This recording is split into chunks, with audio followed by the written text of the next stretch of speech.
What is up guys, Blue Spooky here. Just wanted to remind you guys to like, share, comment, and subscribe if you end up enjoying this video, and if you're enjoying the daily uploads. If we could get to 1,000 likes on all these regular videos, I think that's a pretty good spot to aim for. When you do these things, it really helps the channel to grow and ensure that I can keep making these videos daily for a long time to come. If you guys have any thoughts about the stories in these videos, please be sure to leave them in the comments below, as one of my favorite parts about making these videos is hearing your guys' thoughts about the stories therein. Without further ado, I will let you guys enjoy the next hour or so of true scary stories, and I will see you guys again at the end of the video. My scary story took place when I was at summer camp. It was something I went to every summer growing up, for a little more than 3 weeks at a time. I always had fun there, and it was always the highlight of my summer. There were some kids from my area who also went to the camp with me, so I always had some friends with me whenever I was there. There were also some kids I would only see once a year when I was there at the camp.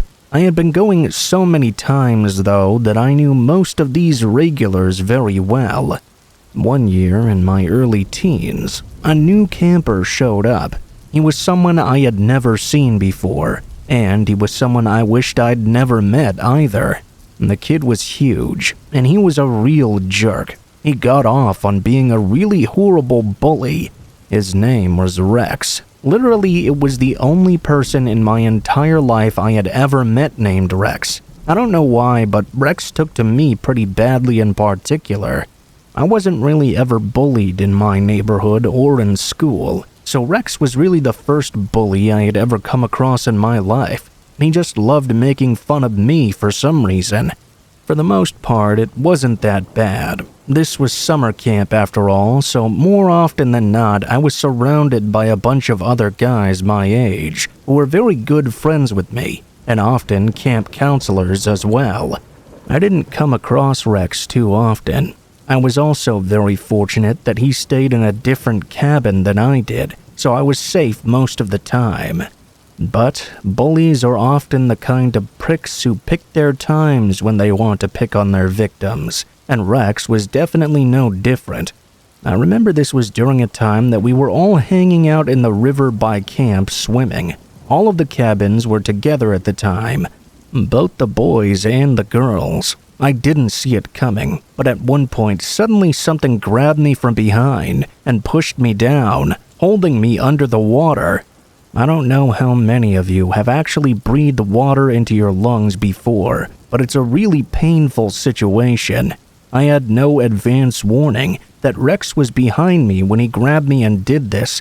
I was in the middle of breathing, so I inhaled a lot of water right away, and I didn't even get the chance to struggle very much at all. I don't remember a whole lot of what went on, but I do remember the intense pain and the panic before there was no memory at all. The camp counselors were able to get to me before it was too late.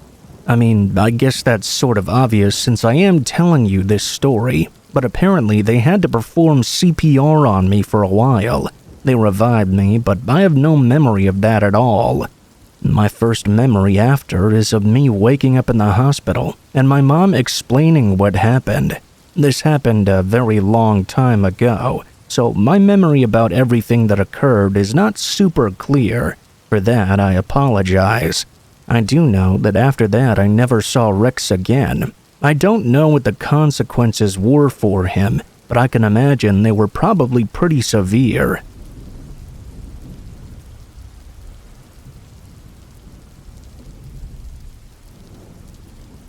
When I was 15, I was able to get my first job at a Starbucks across town from where I lived. It was the only place that would hire me without at least a high school diploma, let alone any special skills.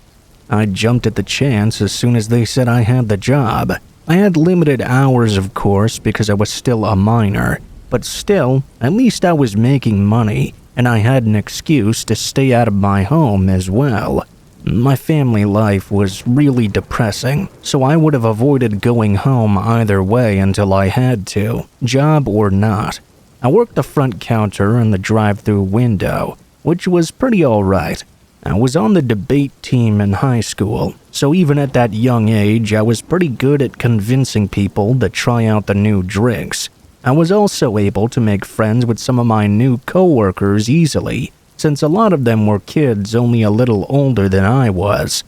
Some were even on break from college and trying to earn some extra money to pay for next semester's tuition. I thought that was really cool. The job wasn't all fun and games, though, as anyone who works in service can tell you. Customers were confused even more than I was by the size names, and sometimes we got so much of a rush that my fingers felt like they had arthritis by the end of the shift. My coworkers' inside jokes made it all bearable, though, and even funny sometimes, until we had to go home for the night. Something changed a few months in, though, when Jerry started working there too. Jerry was a well-known older high school dropout who'd fallen on his ass a couple of times since. He was tolerated by the people around town in the hopes he'd get his act together one day. Falling on his ass likely means he was dealing drugs, but it's not something we could readily confirm. Anyway, as far as Starbucks coworkers go, Jerry had a very different vibe. He never talked to anyone unless he absolutely had to, which is a bad fit for a customer service job, as you can imagine. He was also very belligerent, often doing things wrong or slowly on purpose to piss someone off. I know it was on purpose, because he told us one of the few times he did feel like talking. That really riled up the rest of us. We were busy and we just wanted to get things done. Eventually, management had enough, and Jerry was called into the office. They told him that either he had to start keeping up or he'd be let go to find his next job. Jerry wasn't happy, and neither were the rest of us when he sped up just enough to avoid getting yelled at again. He would go out of his way to find ways to trip us up as much as he could get away with, though. He'd miscount ingredients and give us a smug smile when we realized, give customers the wrong drinks on purpose, show up just a little bit late all the time, and always with a bullshit excuse no one could prove or disprove. It dragged us all down, but we all tried to tolerate him until he moved on eventually. But of course he never did. He seemed to take real pleasure in doing less than the bare minimum, making money and causing misery at the same time, so he was damn sure going to stay. Still, it was honestly better for me than at home, Jerry or no. That is, until Jerry started targeting me specifically. He suddenly became uncharacteristically chatty whenever we ended up working in the same section of the shop, just with small talk at first, like the weather or how busy we were that day. After what he'd been doing, I was really put off by it and wondered if the sudden friendliness came from him being body snatched or something. Maybe a little ridiculous, but it was such a sudden change that a sci-fi alien takeover scenario honestly seemed more believable to me. Jerry also started asking me about how I was doing at school, what my hobbies were, if I liked the same video games he liked. Nothing so personal, but more than I was comfortable sharing with him. I gave him the bare minimum answers and went about my day, assuming that maybe he had a random epiphany while high to be nicer to the kids he worked with. He started getting really close to me, not emotionally, hell no, but physically. He would come up behind me and brush himself against my back by accident. Then he'd make fun of me when I'd give him a look. He said he was a fan of pranks and would also do that thing where you tap someone on the shoulder and quickly hide your hand and act like you didn't do it. Mild compared to the misery he caused, which he still did to everyone else, by the way, but still really annoying. He continued to ask me more personal questions until we came upon the topic of allergies. I just said I was allergic to peanuts and left it at that, which was true. I carried an EpiPen for emergencies and told Starbucks about my allergy before I signed on, so I was allowed to not deal with anything with peanuts in it. Coincidentally, I tended to pawn those orders off on Jerry, mostly because he stuck to me like grizzly glue.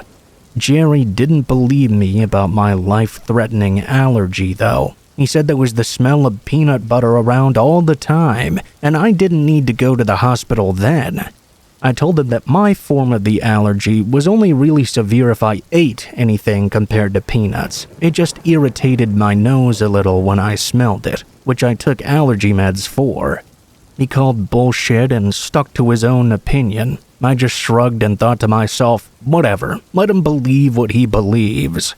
One day after school, I headed over to the Starbucks to start my shift. Employees in the shop were allowed a discount or one free drink a shift, which a lot of us took advantage of.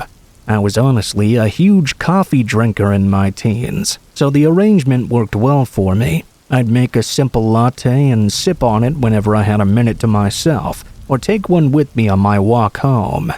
On that day, we were slammed, so I made my latte quickly, set it down in the corner, and went back to work.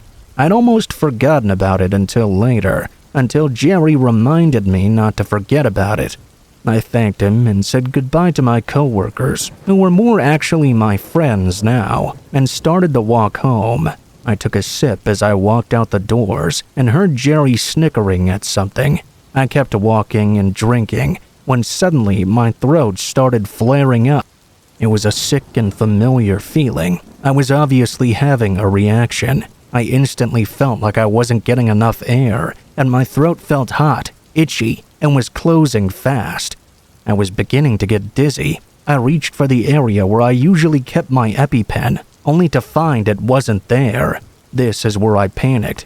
My fingers felt heavy as I struggled to tap out the passcode on my phone. I needed to call someone, my mom, 911, only now I couldn't really breathe. I remember stumbling to the sidewalk and my breath just sucking out of me like a popped tire, and I passed out. Long story short, I woke up in the hospital, hooked up to a bunch of machines. My mom had taken the time out of her day to wait for me to wake up, and I was kind of relieved she did, because I couldn't remember a thing. Apparently, I was lucky. Some random person happened to be driving by when they saw me collapse a bit outside of the Starbucks and brought me to the hospital themselves. Luckily, I also had my state ID on me, and I noticed that I had a peanut allergy, so the staff knew exactly what to do to help me. I was only an inch away from death when they got my airways open. The doctor lectured me about making sure I had my EpiPen at all times, and I told him I usually do. I also never even remotely handled peanuts at my job. She was puzzled and asked where my EpiPen was if I always carried it with me. I told her I didn't know. It was usually kept in my back pocket, but when I reached for it, it wasn't there. I told her I didn't know how I came into contact with the peanuts either. The only thing I'd had that day, since getting to work, was my free coffee. My mind flashed to Jerry. I sat upright in the hospital bed. Jerry had been around me all day and didn't believe I had a peanut allergy. He also told me not to forget my coffee when I left. He'd laughed when I walked out the doors, as if he knew some fucked up secret I didn't. It all came together in an instant. He put something in my coffee to prove me wrong. I nearly hyperventilated. The doctor asked me what was wrong, but I didn't say anything. I couldn't face the truth that someone had put my life at risk to prove a stupid argument. It all felt too surreal, like if I blinked I would wake up and realize it had just been a dream. As soon as I was cleared, I went home. I was given a new EpiPen and called a couple of days later to quit my job. I never want to see Jerry again, and if I do, it'll be too soon.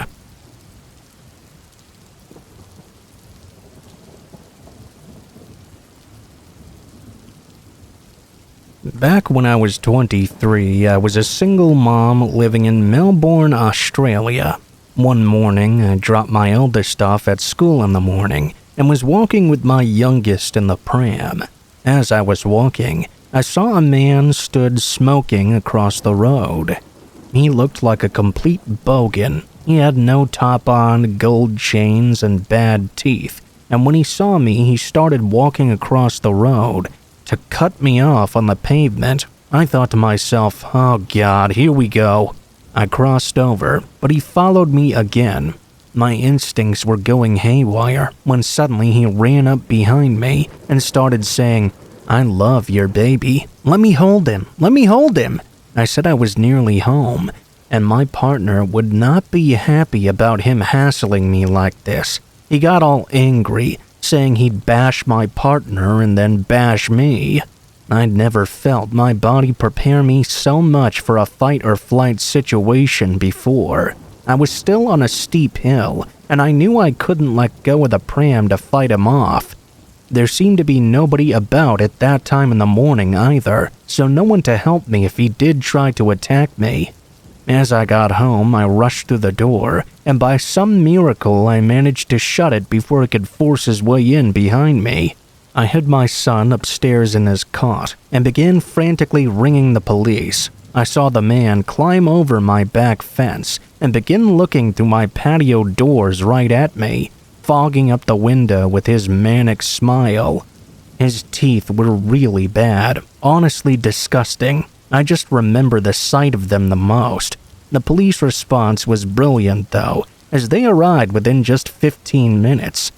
By that time, the bloke had already gone. It turned out that after he had followed me home, he dragged another lady down an alleyway and tried to bash her. Her little barking dog saved her. By barking so loud, another man came to help. About 2 months later, the police caught him, with mine and the lady's help, and I'm happy to say he served 7 years in prison.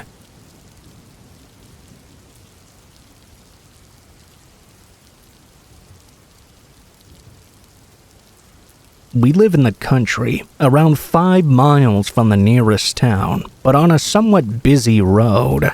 I remember it was around 2 a.m. one Sunday morning, and I was the only person still up. I guess our house was the only one around with the lights still on. All of a sudden, there was a knock at our living room window. I opened the curtains to see a scruffy-looking young man, dressed in all black. He was about 19 years old and asked me if I could give him a lift to the nearest town. He mumbled something about his friends throwing him out of their car and leaving him stranded. I politely told him I had been drinking, so I couldn't drive. I suggested that instead I could phone a taxi for him if he wanted. He started getting really anxious and aggressive, saying that he couldn't get a taxi to where he wanted to go. There was something clearly not right with this guy, but I had no idea how to help him. I told him the best bet was for me to phone the police and ask them to come out and help instead. After a bit of incoherent babbling, he set off walking away from the town. He was wearing black clothes in the middle of the night on a road where every other driver was probably intoxicated, tired, or distracted. So I decided to phone the local cop shop anyway just in case. They said they would send a car out to look for him, but I never heard back from them. I couldn't sleep that night, worrying about that guy. My wife, who had woken up, heard half the conversation and couldn't sleep, worrying that he would come back and murder us both in our beds.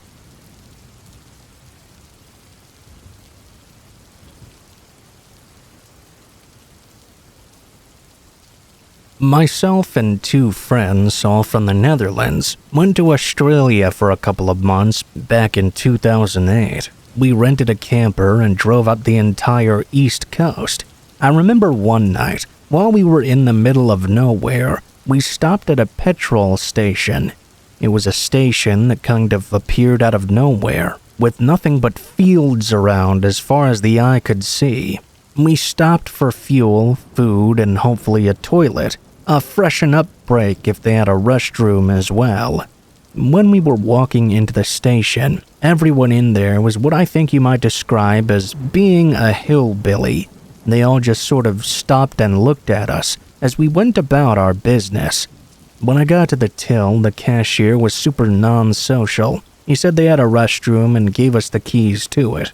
We paid for our stuff and headed for the restroom to see it was covered from head to toe in blood and who knows what other kinds of fluids.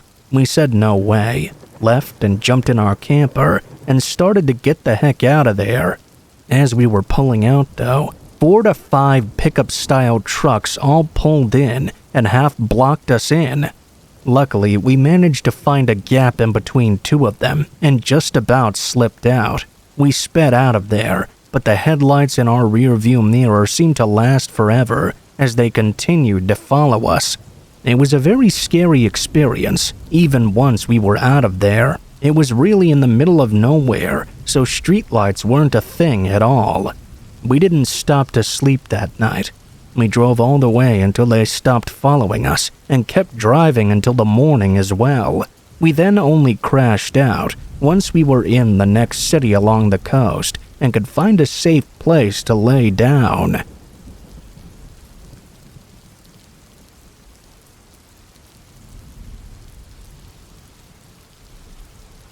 The strangest thing I can recall happening was something that happened with my daughter at a very young age. We were renting out a house that had an old barn out in the backyard.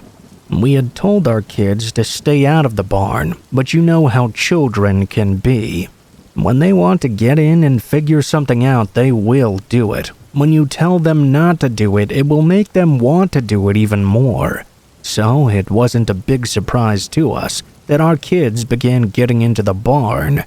We at least made sure there wasn't anything dangerous in there that could hurt them. So whenever we found out they were in there, it wasn't as big a deal to us as it might have been before. Our 8-year-old daughter, though, one day sort of scared us. She told us that while she was out in the barn, someone had said hello and how are you to her. She said it was a very pleasant-sounding voice, so she wasn't scared at all. That didn't keep her dad and I from worrying, though. We went out to search the barn and to make sure there was no one actually in there. We found absolutely no one, of course. My husband then had a really odd idea. He thought our daughter might have had an imaginary friend. I thought that the age of 8 was a bit too old for that to happen. Our 2 older children never even had one, but he thought maybe that was because they were boys and played together when they were young. It became a thing that we heard about at least once in a while. We would occasionally hear about her being in the barn and hearing someone saying only those 2 phrases to her. She would try talking back to whoever this was, but all her friend would say was those words back to her.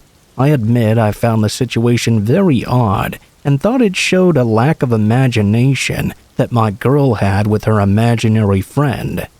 I suppose not everyone can be super imaginative though, so it wasn't a big deal. It wasn't until one day that I was looking for my daughter when something really strange happened to me. I figured after looking throughout the house and not finding her inside, that she was probably out there in the barn, so I went out there to check in on her. Sure enough, she was out there, with some of her dolls playing. I went up to her and told her it was time for lunch, so she had to come in and wash up. It was then that I very clearly heard a strange-sounding voice say, "Hello, how are you?" I can't really explain how I felt in that moment. It was shocking, and I really mean that. There was a jolt of electricity that went through my body. My daughter was happy that finally someone other than her had actually heard the voice, but I was a little more than scared. I took my daughter and we got out of the apartment. I was worried that someone was hiding out in the barn and that we just hadn't found them the last time. I got in touch with my husband at work and he suggested I call the police. Well, I did call the police and told them I heard someone talking in the barn. I explained everything that was going on, and they came out to check. My daughter was really distressed for some reason, like she thought her friend was going to get into some sort of trouble. I wasn't sure what to do to make her feel better. I waited and watched out the kitchen window and was expecting the cops to come out with some crazy guy in handcuffs or something, but that didn't happen. After a while, the cops did emerge from the barn, but there was no person with them. I noticed one of the cops was carrying something though. When I went to talk to them, I found myself somewhat embarrassed. The cop understood why I was scared before, but they seemed to be very amused. It turned out one of the cops was carrying a raven with him. This lonely little raven had been hiding out in the barn and was talking to us the whole time. They proved it by having him talk to me in the exact voice I had heard. It turns out the raven was a pet the previous tenants had, but it had escaped and they'd lost him. When they moved out, they thought they would never see him again. Fortunately, we were able to get the raven back to them. It may not seem too scary by the end of the story, but trust me, when you're sure you're by yourself and you keep hearing a strange voice call out to you with no idea what it is or where it's coming from, that will scare the hell out of you too.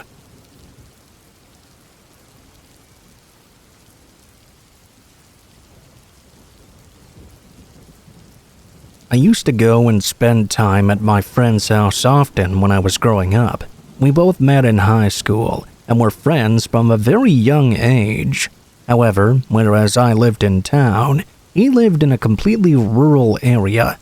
At a certain age, we began having weekend sleepovers. Our parents didn't drive us over though. We would just take the other's bus home from school on a Friday afternoon. We would be doing this sort of thing very regularly for most of our entire childhood.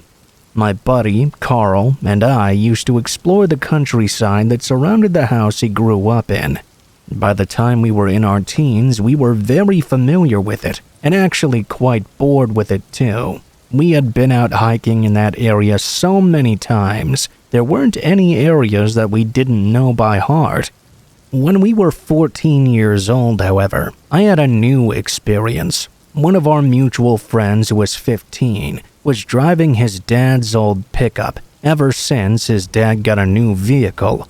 He didn't have a license, but as long as we stayed in the rural areas, he wouldn't get in trouble for driving. Even though it was thrilling enough to just be sitting in the back bed of the truck drinking a beer we had stolen from Carl's dad, we also wanted to explore areas we hadn't had chances to before. So, about 4 of us got together early one Saturday morning and went driving way out into the hills. We were looking for some place that was as far out as we could find, and we could be exploring what we considered to be unknown territory. We drove around quite a lot, trying to find some of the deepest woods we could find, yet still accessed by road. We ended up driving off-road when the road ended, but it still looked like other vehicles had driven along that ground. We figured that made it safe to do. Eventually, though, we went ahead and stopped the truck when the trees got too thick to really drive any further. This was easily the furthest out in the country I had ever been in my life. That excited rather than scared me, though. This gave us a completely new area to look around in. The 4 of us strayed apart from each other, while also sticking together. We made sure all of us were in vocal range, and would rarely get out of each other's sight either. We didn't know exactly what we were looking for, only that we were indeed out there looking for something. I don't know how long we were out there before Carl and I heard one of the other guys yelp. It was a weird noise he made, and it sounded like he was in distress. In that moment, he was out of sight, so we had to rush over to where we thought we heard his yelp come from. All 3 of us went over the hill we were hiking on, and stopped when we saw what made our friend call out. There were at least 7 full-grown adults, dressed in camouflage, sitting at a camp on the side of the hill. They looked like they were actually military guys, and not just a bunch of backwoods people pretending like they were. One of the guys was holding our friend who had yelped, with their hand over his mouth. The 3 of us reacted poorly. We were about to turn around and start running. I guess we selfishly only wanted to protect ourselves. We didn't even get the chance to perform this cowardly act, though. Several of the military men pulled guns on us and stopped us in our tracks.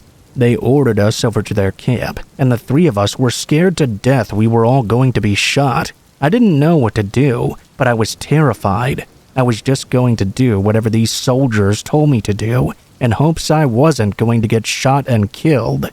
The soldiers ordered the four of us over there and into one of the tents they had set up. They didn't tie us or anything, but one of them told us they had better not hear a peep out of us, or we would regret it. He definitely spoke with an accent, but it wasn't one I recognized, or even nowadays could even guess as to what it was. The four of us sat there in the tent terrified, and we heard some talking going on outside. We were unable to make out what was being talked about. Carl kept trying to whisper about trying to find a way out, but we shushed him. Finding a way out of there and getting away from 7 soldiers with guns wasn't going to be easy. Eventually, they blindfolded all 4 of us and tied our hands behind our backs. I was absolutely sure they were going to kill us. They took us and began guiding us away from the camp, although I had no idea what direction they were taking us off to. The only thing I could tell was they were guiding us downhill. Eventually, they put us all in the back of a vehicle and began driving. It was at least an hour's worth before they finally stopped. At one point after that, they stopped and began untying our hands. When the blindfolds were removed, we noticed we were in the back of our friend's truck. The guy untying us, the guy with the accent, told us to get in the truck and do our best to forget everything we saw that day. He said the only reason he was letting us live was that they couldn't have people searching for missing children out in the woods. If we knew what was best for us, we wouldn't tell anyone anything. We drove off immediately. They had driven the truck along with a truck of their own toward an unfamiliar area, and we had to find out where we were and drive back home. We talked about what we had seen, but none of us were really sure. We weren't sure if they were American troops, foreign troops, or members of a backwoods militia. We didn't know what to do. Carl and I kept it to ourselves. I'm not too sure about the other guys, though. Carl and I figured the guy's advice was quite sound. We were willing to do our best and just forget about them. This was back in the 70s, and Carl and I are still friends. We don't know what happened to the other 2 guys, though. We've told this story many times since then, and we figure there's no chance we'd be in danger now. We both really thought we were going to die back then, though.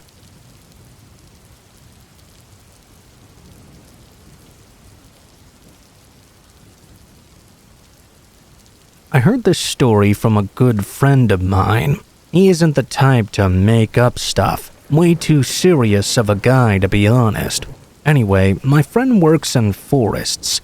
He tends the natural parks and woods. I guess you could say he's a bit like a park ranger of sorts. One day, when he was out in the woods with another park employee, he heard something slightly alarming. He said that he heard the sound of someone calling someone in a faint and distant voice. He and his coworker stopped and stood in place. They tried to listen in a little closer and see if they could make out the words that were being said, or at least ascertain the direction the voice was coming from. When they paused and listened in closer, my friend was shocked to hear that it sounded like someone was calling out to him specifically. The voice was calling his name. Now who could that be? He wondered. He was about to respond with a call of his own, but his colleague stopped him. His colleague raised an arm in the air and glared at my friend.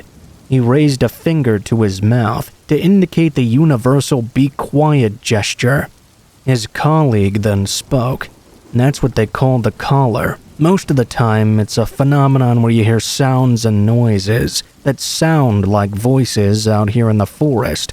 In the mountains, most of the time, it sounds like a voice. At best, you might be able to make out a word perhaps, but you have to be very, very careful when it sounds like someone is calling out your name. If you go and search for the owner of that voice, you won't be coming back. That's why you get so many missing persons cases out in the elements. There's something out there, and it wants to take you away." Well, my friend was really shocked, to say the least. He really didn't expect to get some kind of weird superstition or urban legend crash course while out at work that day. I guess he's way too much of a serious guy to buy into any of that sort of thing. I think that's what caused him to respond in the way he did.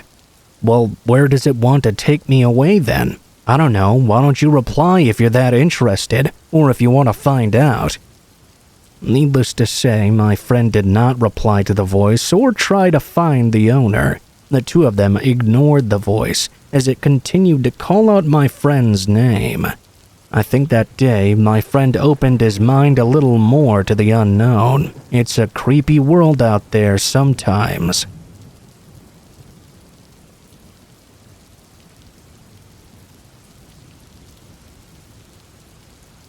I used to work security, and several years ago I was assigned to a remote construction site where a summer camp was being built. It was quite literally in the middle of the woods, roughly 4 to 5 miles into the forest, with only a single access road. They'd been using it to haul equipment and supplies, and as such, my job was to provide overnight security, doing a foot patrol of the entire area. The patrol area covered 2 miles in all. Roughly once every hour or so, I would go back to my post in a tiny wooden shack, not much bigger than a phone booth, honestly. I'd fill in my logs and notes. Other than the occasional black bear or coyote, it was a very boring assignment, with one exception. I was doing a routine patrol one night. It was near the end of my shift at around 3 a.m. or so. I'd just passed the gate where the access road enters the site, when suddenly I heard an extremely loud and piercing scream coming from the distance down the road. It sounded like a woman screaming in absolute terror, so I immediately took off sprinting as fast as I could in that direction. I didn't hear anything else after the initial scream. About a quarter of a mile or so down the road, I came upon a car parked off just to the side. There was no car in sight when I'd come through on my way to make my shift, so it must have parked there fairly recently. It wasn't running, and no lights were turned on either. None of the doors were open. I called out to see if anyone was there, only to receive no answer. I looked around the general area, but I didn't see a thing. Needless to say, this whole situation was pretty damn sketched out. At this point, I ran back to my post and called in what I'd seen and heard to the police. There wasn't really anything else I could do on my own. Unfortunately, nothing ever really came of it. I never found out whose scream I heard, or what caused it. Apparently, the car was owned by a guy who lived in the area, but I never heard why he was there. My supervisor suggested that maybe I'd heard a mountain lion or animal screaming, but I've heard those sounds before, and although they're freaky, there's no mistaking it for an honest-to-goodness human if you know what it sounds like.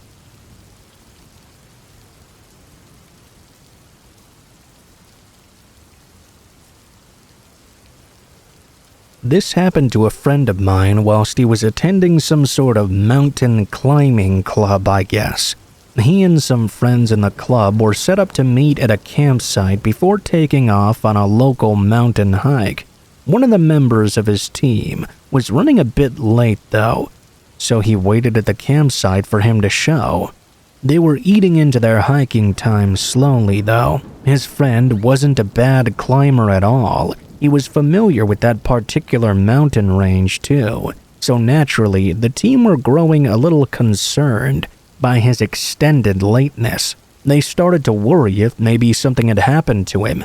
It wasn't until it got completely dark that he finally showed up to the campsite. Everyone was relieved, but had a collective question in their minds. Where the heck have you been? When that question was asked aloud, the response the missing team member gave was nothing short of unusual. I set off early to meet you all here on time, but I ran into something I really can't explain. Did you guys pass by a spot where a broken street light was kind of flickering on and off? Did you see that? He asked. The group agreed that they'd passed the same broken light that he was talking about right now. Right, well, when I got close to that light, I saw something underneath it. It looked like the figure of a woman wearing really dirty clothes. The team members exchanged glances of concern, and some even snickered at the late team member. Well, yeah, I mean, you wouldn't expect to see a woman out on the mountain trail that far in without any gear. You know, it caught me so off guard that I didn't know what to do. I just stopped and watched for a while from a distance. At a certain point, I realized something. The woman was reappearing and disappearing at times. I know, that makes no sense at all, but I don't mean it as an analogy or anything. I mean that she literally disappeared and reappeared every time the light flickered on and off. When the light was on, she wasn't there, and when the light turned off, she was. I couldn't make any sense of what I was seeing. I looked at her from so many angles as I could to try and make sure I wasn't just seeing things. I just didn't like what I was seeing. I thought, it could be a ghost or something, and there's no way in hell I'm tangling with the paranormal out in the middle of the woods. I had to make a choice, either pass right by her underneath that broken light, or go the long way around and be late. And now you know exactly what choice I made. He explained himself with a look of disappointment on his face. Everyone seemed a little concerned. I guess they weren't sure exactly what to believe.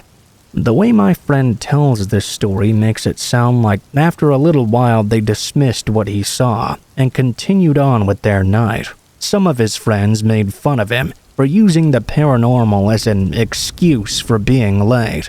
They berated him and said things like, "What a lame excuse." He told me about that story 6 months ago, and I thought, yeah, cool, seems kinda creepy, but I didn't really think much more of it than that. I thought it was all said and done with, and I kind of forgot about it. So needless to say, I was more than a little surprised when my friend brought it up again this week. We met up to do a little mountain hiking of our own, and I'd actually gotten interested in mountain climbing during those 6 months that passed by. Hey, do you remember that story I told you about my mountain climbing friend and his lame excuse of the broken light? I replied, yeah, what about it? Is that why you were late? He was late, by the way. It was quite annoying to me. No, I saw it too. I smiled and exhaled through my nose, expecting this to be the punchline of some lame joke he was trying to set up. The only thing was, his face didn't show any signs of humor. He wasn't kidding, and to be honest, he looked a little pale. We were in the same place his friend said he'd seen it, and we were going on a hike in the same mountain course, so it did kind of make sense he went by that same area. He was very serious. There was definitely a woman who appeared and disappeared on the mountain trail beneath that flickering light. It was just like his friend had said. Like his friend, he was way too scared to go anywhere near her. He also described her appearance as shadowy and said she was wearing filthy clothes. I've known this friend for years, and he never came out with anything like this before. I still don't know whether or not to believe him. I mean, is this just some kind of sorry I'm late excuse that mountain hikers use? Or is there really an apparition on this mountain trail? Perhaps the spirit of a hiker who perished in the elements or something. Well, apparently multiple people I know have seen this woman. I don't know if there are others out there, and the truth remains a mystery to me.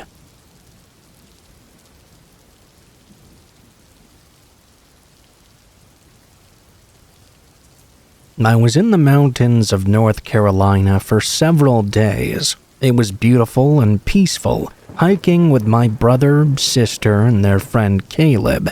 That is, until one early morning at around 3 a.m., every creature in a 10-mile radius was chirping, squeaking, howling, or scampering through the woods and making those bumps in the night. Being from the Midwest and having survived 2 tornadoes, I thought the worst weather event of my life was about to occur, and there I was sleeping in a hammock. For those of you who don't know, just before a tornado is formed above your head, every animal in sight will start behaving strangely and get the hell out of there. They know somehow. They can just feel it. You can kind of feel it too, I guess. But you just won't know exactly what you're feeling until you've been through it many times. Not until the 60-year-old tree beside you is being ripped from the ground. Being in the eye of the tornado is even more strange when it occurs, as all of those same animals will suddenly freeze. Sure, they're still there and exist, but their little soul is on hold almost. They just don't do much more than look around silently. It's very creepy. Anyway, there was no tornado at all. At 3 a.m., the fire we'd made was just down to embers, and the roaring thunder of animals freaking out surrounded me. I peeked my head out of the hammock, imagining getting my face smashed in by the first softball-sized hail or something. That would be just my luck for looking. But no, to my surprise, there was no bad weather at all. No storm or looming catastrophe. It was just a beautiful night, aside from all the animals going crazy. My brother peeked his head out of the hammock above me and looked down to see if I was awake. When he saw my eyes as wide as saucers, he whispered, "What the hell is going on out there?" I replied that I really didn't know, but I wished I was up there in his hammock instead of being on the ground level. Being on the ground level usually is best for guys my size, around 235 pounds. I lacked the grace to climb up hammock ropes and jump into bed 8 feet off the ground. The terrifying, creepy sounds continued for about 30 seconds and then suddenly stopped altogether. It was like there was a sweeping effect going on. The outside of the radius stopped first, and the creatures closer to us stopped one by one, until it was all silent around us. It was almost synchronized. It was so crazy. My brother and I freaked out. After 5 minutes of absolute silence, we got out of the hammocks and started the fire again. This time, we made sure it was big enough to light up 100 feet out. The last thing we needed was Bigfoot or some other weird stuff going down right now. My brother went to check up on the ridge for my sister and Caleb. They were about 60 feet uphill from our hammocks. Caleb always wanted to be at the highest possible safe spot so he could watch the sun rise from his hammock. As soon as my brother got there, he yelled a shrieking kind of yell for me, the kind I had only heard twice before. Once when his friend got his bike handle lodged into his stomach about an inch deep, and once when he split his own head open. I ran up the ridge with an axe in hand, first aid in my left, and flashlight in my teeth, expecting the worst. When I arrived at Caleb's bottom bunk, he was in a state of shock, eyes wide open, shivering and shaking as he was staring down the valley. Wouldn't you know it, my sister hadn't even woken up. She had her headphones in all night, listening to folk music apparently. She hates the sounds of animals and prefers to have a controlled mental state. We woke her up, and she had no idea what was going on. We eventually got Caleb down to the fire and wrapped him up in some blankets. I gave him a shot of whiskey to sip on, but he mostly just held it and stared into the fire the whole night. It was all just too weird for sleep. Finally, he laid down next to the fire and fell asleep at around 5 a.m. The sun came up, and my siblings and I decided to leave the fire and go see the sunrise from the ridge. We all sat in Caleb's hammock, still bewildered as to what occurred the night before. Caleb had really picked out the best spot you could imagine. My brother then spotted something strange, though. "What's that?" he said, pointing down the valley. Right there on the bank of the river was something we couldn't quite make out. We noticed there was some sort of clearing down there. We decided to go check it out, but one of us had to stay with Caleb. My sister volunteered, as she really hates creepy things. She didn't want us to go down, but we insisted. I left her my axe and emergency GPS signal device and told her to scream if she needed us, not to hesitate to use her pepper spray either. My brother and I hiked down to the river. It took about 20 minutes. When we arrived, we felt very uncomfortable. There were no animals around, no birds, no squirrels, nothing. The clearing on the riverbank was about 100 yards upstream. We took to the higher side of the bank to keep our distance. I don't think either of us actually expected anything to go down, but we wanted to remain cautious just in case. When we were around 50 yards away at a slight elevation to the clearing, we pulled out our phones to take pictures. Our phones were dead though. Mine is known to die, but I have an external battery pack that attaches that I know was fully charged. My brother's phone was always reliable, and usually he had his portable solar charger attached too, but it was dead as well. We both tried to hold our power buttons to no avail. It was about 100 feet across, this clearing, in the shape of a triangle. All of the bushes and plants that typically grew alongside the river had been flattened. There were even some mature bushes that typically stand about 6 to 8 feet tall that were lying flat as well, as if something in a triangle shape had bent down as close to the ground as it could get. Nothing appeared broken though, rather as if it had always grown along the earth instead of growing up toward the sun. When we got back to camp, Caleb was awake, and my sister had a weird look on her face. Caleb was being totally normal. "Hey bro, you alright?" my brother asked. "Yeah, I'm doing fine. Missed the sunrise. I guess I needed the sleep." We looked at him concerned. He was eating a breakfast bar and heating up some coffee. We sat down across from him, and I asked him, do you remember that weird stuff from last night?" He looked puzzled. My brother added some more. "You know, when the animals all freaked out, and we found you?" He looked so confused. My sister said, "Caleb, stop playing." He asked what we were talking about. My brother said he was so messed up last night, and Caleb laughed and responded, "Yeah, I figured I had to be, 'cause I've never slept next to the fire all wrapped up in blankets." We continued to probe him, but he seemed to have no memory whatsoever. As far as he was concerned, he had too many drinks and slept next to the fire. We told him our story, and each of us agreed, but he had no recollection. We told him about the strange spot next to the river and how our phones wouldn't turn on. When we pulled out our phones to show him, they turned on once more. My brother had 67%, and I had 41. That gave us the creeps real quick. We decided to pack up camp and get the hell away from this weird spot. Before we did a final sweep, Caleb asked if we'd seen his camera. He had a nice DSLR Sony with a very good lens, but it was gone. The weirdest part is that he slept with it in his hammock every single time he went camping, and we'd never seen it not on his body.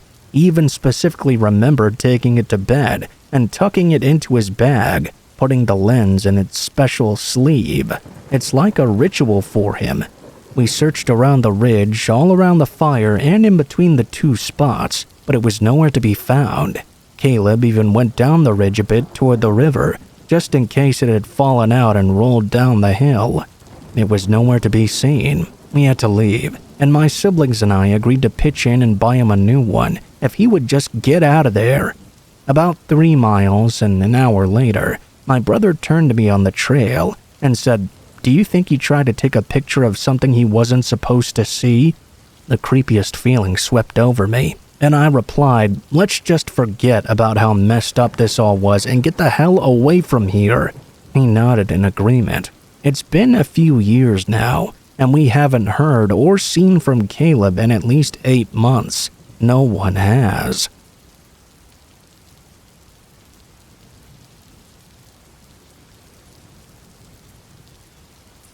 I was in a grocery store doing my weekly shop when I was approached by a man who said I was very pretty.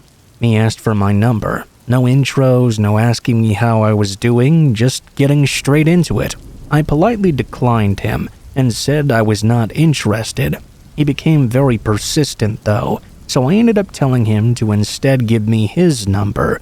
so I could end this interaction as soon as possible. He gave me his number and I went back to shopping without incident, or so I thought. It turns out the man was keeping an eye on me the entire time. He watched me as I was walking up and down the different aisles. As I was getting ready to head to the checkout, he decided to approach me again. This time he was super angry and even started to yell at me, asking why I won't just give him my number. I decided to be direct and told him I would not just give him my number. I told him I'd said I wasn't interested and I would not be giving my number to a total stranger. He really took issue with this. He became furious and had to be removed from the store entirely. When I walked to my car, he ended up following me, even out of the parking lot. I was on my own street when I noticed I was still being followed by him. I drove past my house and started driving toward the police station in my city. He followed me the entire way there until he realized I was turning into the station. Then he finally sped off. Luckily, I haven't seen him again since then.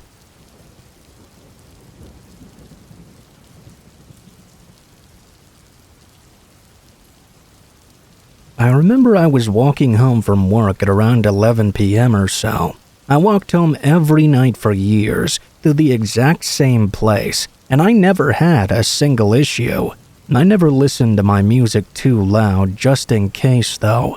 For about a mile on this day, I could hear someone yelling behind me. They weren't that close to me though, and I couldn't make out anything they were saying, so initially I didn't think they were talking to me. I started to get a really bad vibe though, and decided to mute my music for a bit.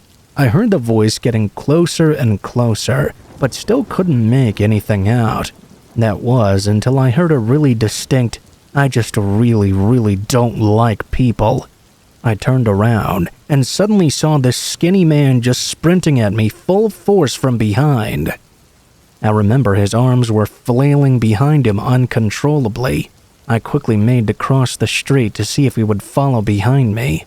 I turned to stare at him as he continued to run right up to me and got in my face. As he stopped in front of me, there was a weird tension in the air. Calmly and very suddenly, he said to me, "That's exactly what I would have done," and then continued on, turning left and running to the train station about a block ahead. It gave me the most unsettling feeling, and I was definitely ready to fight if I needed to. The guy had the most whacked out vibe I'd probably ever seen. Most likely he was on something.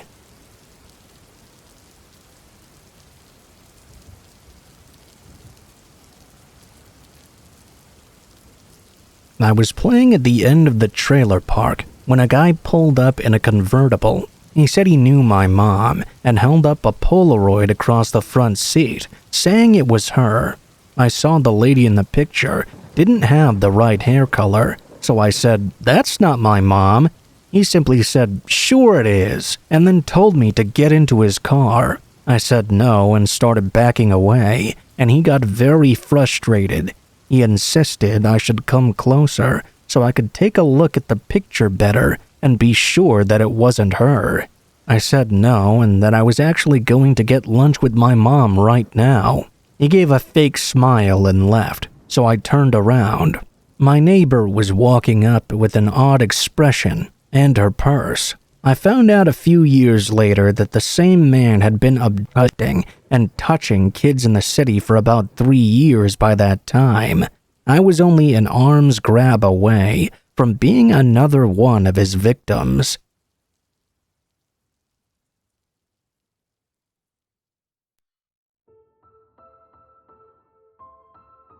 What is up guys, Blue Spooky here. Thank you guys so much for watching, especially if you made it this far to the end of the video.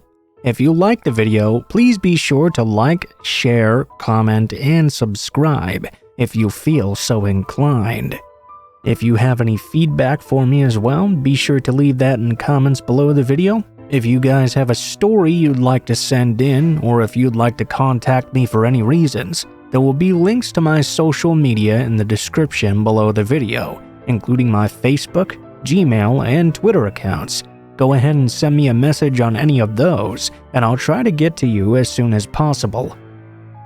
If you do decide to send in a story, please be sure to include in the tagline what the name of the story is if it has one, what type of story it is if it has one, and how you'd like to be credited in the description below the video.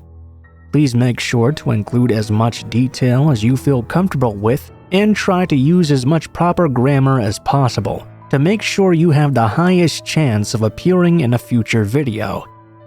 Overall, I think that's pretty much it for now, guys, so thank you so much for watching, and I hope you guys have a great day.